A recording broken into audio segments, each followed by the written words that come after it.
The paintbrush trembled in her hand, but not from fatigue. It was the way his shadow stopped beside her that made the air shift and stay still. The Navy SEAL's eyes had locked on her wrist, his chest rising once, then holding, as if time had lost its courage to move forward. She kept painting, slow, deliberate strokes across the metal door, white over rust. The smell of fresh paint clung to her skin. Her coveralls were splattered with days' worth of work.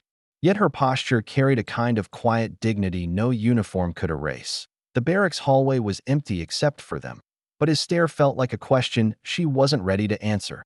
And he didn't ask. Not yet. She had been here for weeks.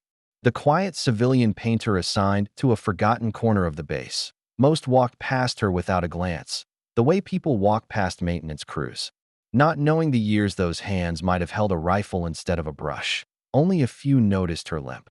Even fewer noticed the tattoo. It was faded, the ink softened by years of sun and salt water. The simple emblem, wings and a trident. It had no name beneath it, but those who knew. Years earlier, she had worn the same emblem in a place where the ocean was not a horizon but a threat. She had been young then, strong, fast, sharp-eyed. A rescue diver in a world where minutes decided who lived and who didn't. Her unit had been her family. One mission, one night, had changed everything.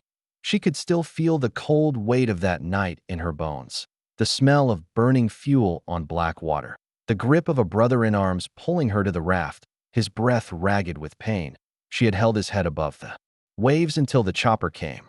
But by morning, he was gone. And so was the life she had known.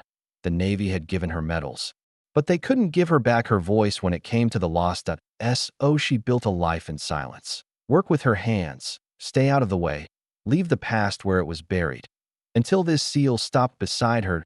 He didn't move, didn't speak, just looked, not at her face, but at the ink that tied them to the same bloodline of service. Bystanders walked past, some glancing at the odd pause, others pretending not to notice.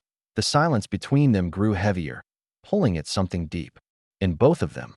Then, without warning, he stepped back, snapped to attention. A salute, sharp, perfect, and held. The hallway stilled. The corporal carrying a clipboard froze mid-step. Two young recruits stopped whispering. Even the hum of the fluorescent lights seemed to fade. She stared at him, unsure. Salutes were not for civilians, but this wasn't. About rules. I know who you are, he said finally, his voice steady. You saved my brother. Her breath caught. She had never asked for thanks, never expected anyone to remember. But now the memory of that night felt different. No longer just loss, but connection. The SEAL lowered his hand, then turned toward the recruits. Show respect, he said simply. She's one of us. And they did. Every head bowed slightly as she passed. The clipboard was lowered, the whispers silenced. It wasn't loud. It wasn't dramatic. It was the kind of moment that sinks deep into a person and stays there. She picked up her brush again. The paint went on smooth, the strokes steady, but inside, something lighter moved. A reminder that silent honor is still seen, even in the quietest corners. Some carry their battles and their scars, some carry them in their ink, and some carry them in the way they keep painting long after the war has ended. Because true strength is never in how loud you are, it's in how long you can keep going without needing the world to notice.